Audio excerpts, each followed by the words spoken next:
So, dermarolling has been buzzing in the natural hair community for some time now.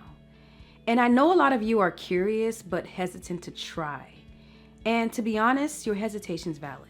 While there's been plenty of research on professional dermarolling, the at-home DIY version is still murky territory. And here's the thing, dermarolling is an invasive procedure, even with the shortest needles. So before you order one on Amazon and start rolling it across your scalp, let's talk about what the science says. Does dermarolling actually work for hair growth? And should you be doing this at home? The history of dermarollers actually starts with microneedling. Microneedling existed long before dermarollers became a thing, and the skincare community were the first to embrace it.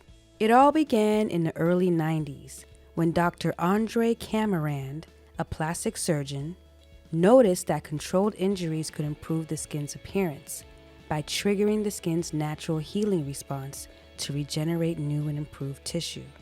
Simply put, it's the same concept as lifting weights. You tear yourself up to trigger your body to heal the injury in hopes that it heals bigger and better than it was before. By the late 90s, Dr. Des Fernandez took that knowledge to create a type of skin rejuvenation treatment called percutaneous collagen induction, or PCI, or what's commonly known now as microneedling.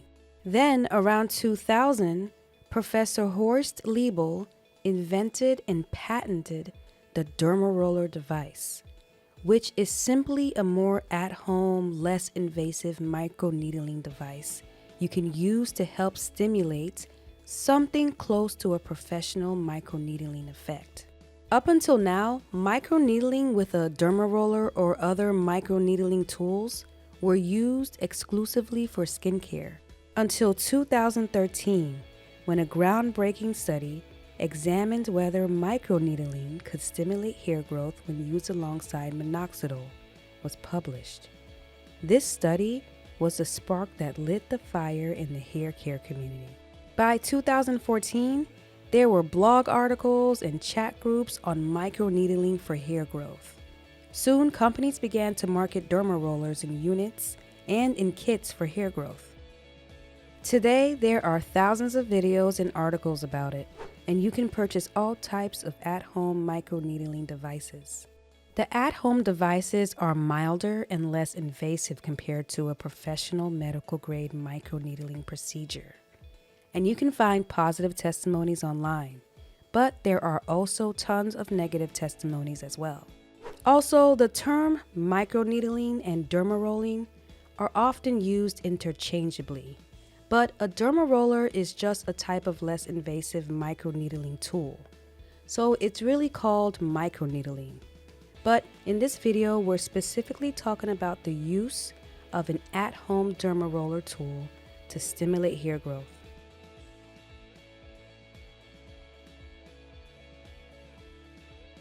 To understand microneedling, there are some basic things we need to understand about the structure of our skin. Our skin has three main layers: the epidermis, which is the outer protective layer, the dermis, and the subcutaneous layer underneath. The epidermis consists mainly of hardened cells called keratinocytes that are excellent at migrating to close up wounds. The dermis, on the other hand, is where the magic happens. It contains blood vessels, nerve endings, essential proteins like collagen and elastin, and hair follicles. Think of collagen as the skeleton that holds your skin together. It's responsible for firmness and structure. And think of elastin as the stretch that gives your skin its flexibility and its bounce back ability. Both collagen and elastin support hair follicles in major ways. Collagen provides essential structural support, anchoring your hair follicles firmly in the skin. And elastin gives them just enough wiggle room to withstand tension.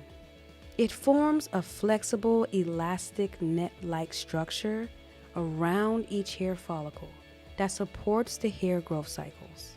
Microneedling uses fine needles ranging from 0.25 to 2.5 millimeters to create tiny, controlled injuries targeting the dermis.